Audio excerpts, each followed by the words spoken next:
Oh yes, Event Horizon is pinnacle 90s schlock. It's not campy enough that it's B-movie quality, at the same time it takes itself seriously enough to make for an unintentionally awkward experience at times.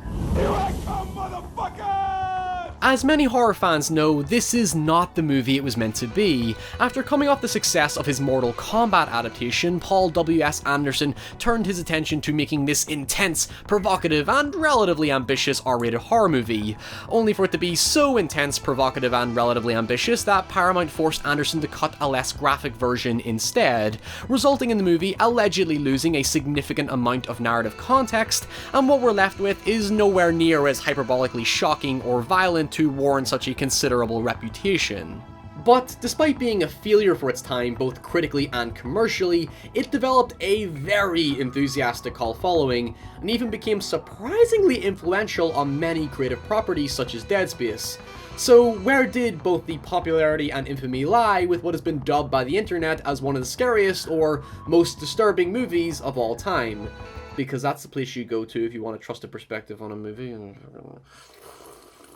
Event Horizon's biggest crime isn't so much that it's rather nonsensical because it's filled with things Anderson thinks are cool as opposed to adding substance or value. It's just that it's really, fucking boring. At the same time, I do agree that there is something enigmatic about it. I know it was pitched as The Shining in space or something like that, but to go down that route would be like comparing a cheeseburger to Zeus. However, the fact that you really do sense that there is something incomplete about the whole thing strangely adds to the allure of the entire film. Going in without any knowledge of the story, I couldn't help but feel a persistent discomfort looming throughout, and most of that falls on the shoulders of Dr. Weir, played by Sam Neill, who is trying to add an emotional dimension to the story, even if it isn't entirely fulfilled due to the incompleteness of the film production. That discomfort I felt was a direct result of Weir's sense of displacement amongst the crew of the Lewis and Clark. Right from the beginning, there is something inexplicable about him that's only further compounded by his outcast status amongst the crew of blue-collar workers who seem to mock his intelligence as a scientist. First of all, I want to say how much I appreciate this opportunity to join you and what We're sure that you appreciate being here, Doctor, but you must understand, we don't. And eventually, this all becomes what I think is a clever misdirection, where he's established as the stranger by the crew, yet the film manipulates you into believing he's the main protagonist because of both his troubled thoughts over missing his wife, later revealed to be a suicide, and his desire to save the Event Horizon before we discover what it actually is. In reality, it's Captain Miller who becomes our troubled hero, but we spend so much of the first act in Weir's lonely shoes that the impression we get of him is purely sympathetic, yet still relatively ambiguous. In my view, Mr. Cooper's delusional, if you don't mind my saying so. But maybe he saw an optical effect caused by gravitational distortion. An optical effect? That's fucking poetic. Where the fuck, Cooper? That's why I was never under the belief that Weir becomes the villain. I expected the film to go one of two routes, by either positioning him as the sole victim consumed by madness, or the madness being his unmasking, which ultimately seems to be the case from my interpretation. In either case, it's the only genuine element of the story that's properly Lovecraftian. I know we get caught up on the whole cosmic transcendent horror thing, but really at the heart of it, Lovecraft was more about alienation and feeling alone and isolated in a world that never truly makes sense because, well, that's kind of what the real world is like from a cynical perspective. I mean, being on the internet with an accent like this is my own personal Lovecraftian nightmare, but fuck it, life goes on and we all die one day, so I digress. I think Weir's character works best in conjunction to Miller's character and the perception we have of both men. For me, Weir starts out as likeable but takes a pretty inorganic but understandable turn to villainy, but Miller starts out as pretty unlikable due to his extreme hostility towards Weir, before you later come to understand that Miller pretty much uses his natural instincts to combat Weir's growing manipulative intellect. With Miller, that hostility breeds a negative perception, but really he's taking on the burden of his crew's frustrations for working a job they don't want, and simply does things out of the care and safety of his crew. And that makes sense because he's also carrying the guilt of abandoning one of his former crew members in a previous mission that led to their death. So his sacrifice at the end is extremely noble, considering he symbolically submits himself to hell to save his crew, even if it is a 3 out of 6 victory. Anyway, there is one way we can contextualize this film, and that's considering how the Event Horizon is a direct manifestation of their fears, using one of Anderson's key artistic influences, Hieronymus Bosch. Ooh, that's very ominous.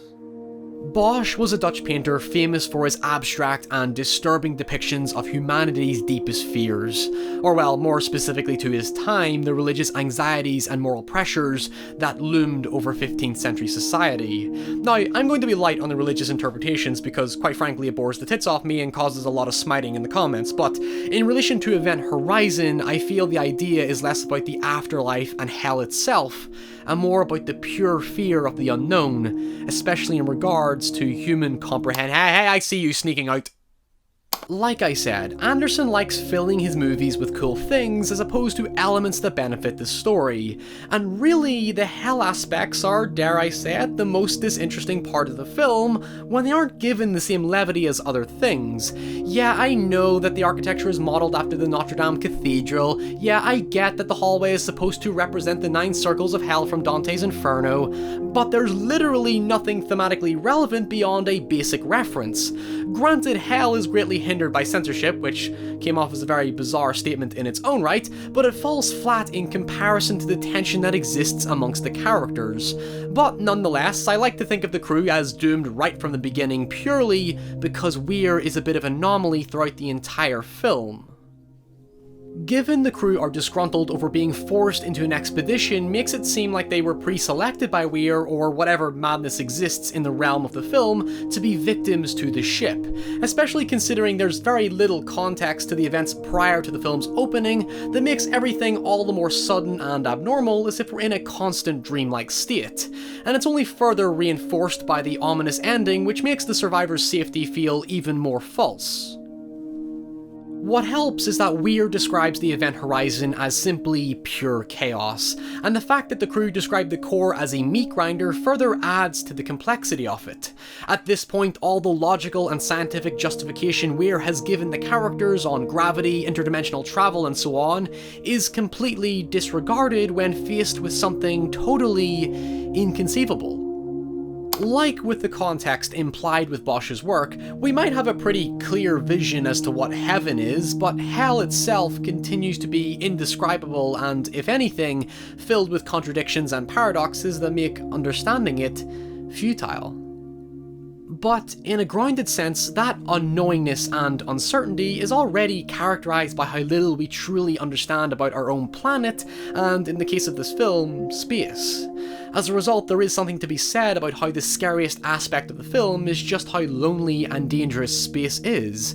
I mean, these characters are literally lost in an endless void, absent from the world they're familiar with, while the urgency of carbon monoxide poisoning and the shocking decompression sequence remind us that safety is completely non-existent in this film.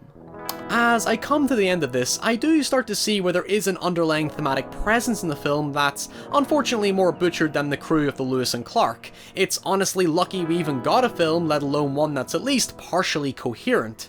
For a film that has a mature influence in pop culture despite being a disastrous production, you can tell there was a compelling concept that captured people's attention. Anderson was clearly very proud of it, and that just makes it all the more tragic. You can tell this was truly a sincere passion project, and even if I'm not on the same boat of calling it some troubled masterpiece, at least I can say with some patience, it isn't all fucked up. Okay, maybe a little. Hi everyone, thanks for watching. This was a very popular request, so I am very curious to see what people think in the comments below or over on Twitter. Next week's video is going to be somewhat different from what we did today, but it will interlink into this video in some degree. And if you want early access to that, vote on future videos, and generally just help me make more content on a regular basis, you can do so by supporting the show over on Patreon. And yeah, until next time, stay safe, and I'll see you all very soon. I need a new outro. Bye.